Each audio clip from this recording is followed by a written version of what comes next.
last emperor of Rome was a 14-year-old boy named Romulus Augustulus. When the barbarians came for him, they didn't even bother killing him. They just sent him to live on a farm. This is the story of how the greatest empire in history completely fell apart. At its peak, the Roman Empire stretched from Britain to Iraq. 70 million people, the most powerful civilization the world had ever seen. And it all came crashing down in less than a century. The first crack was the military. Roman citizens stopped wanting to serve. So Rome hired barbarian mercenaries to defend the empire. Think about that. They paid the very people who wanted to destroy them to protect them.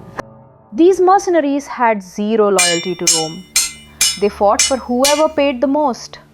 And when the money ran out, they turned on the empire they were supposed to protect.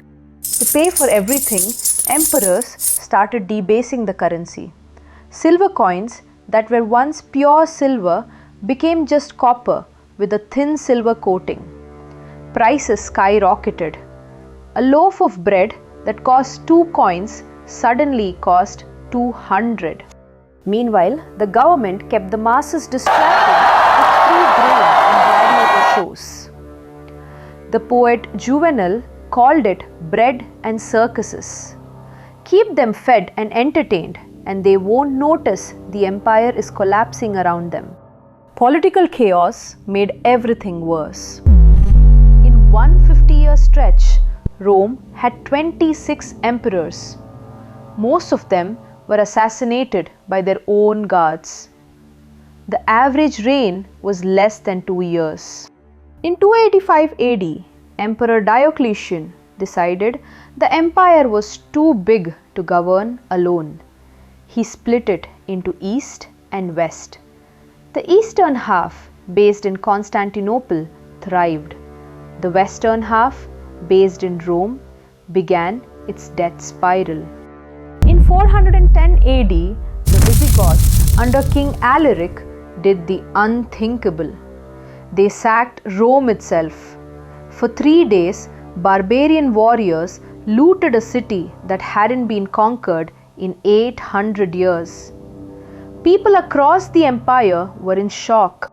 Saint Jerome wrote, "The city which had taken the whole world was itself taken." Saint Augustine wrote an entire book trying to explain how God could let this happen. It got worse.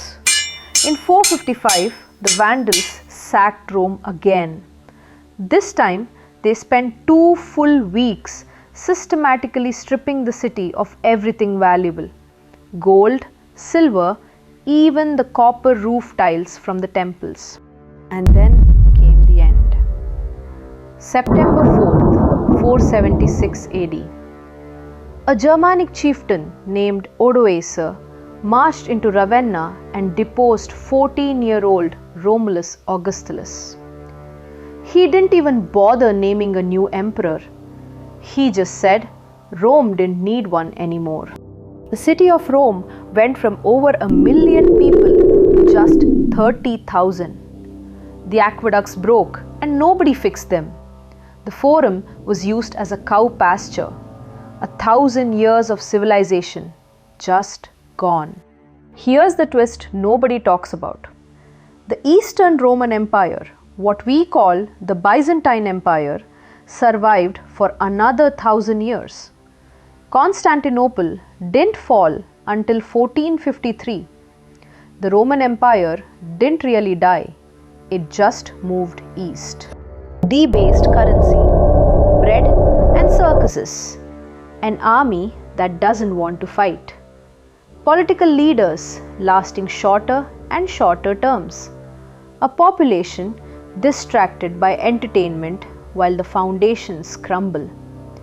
Sound familiar to anyone? Quick quiz. What was the single biggest factor in Rome's fall? A. Military weakness. B. Economic collapse. Or C. There was no single cause, it was everything at once. Drop your answer in the comments. If this was wild, subscribe and hit the bell.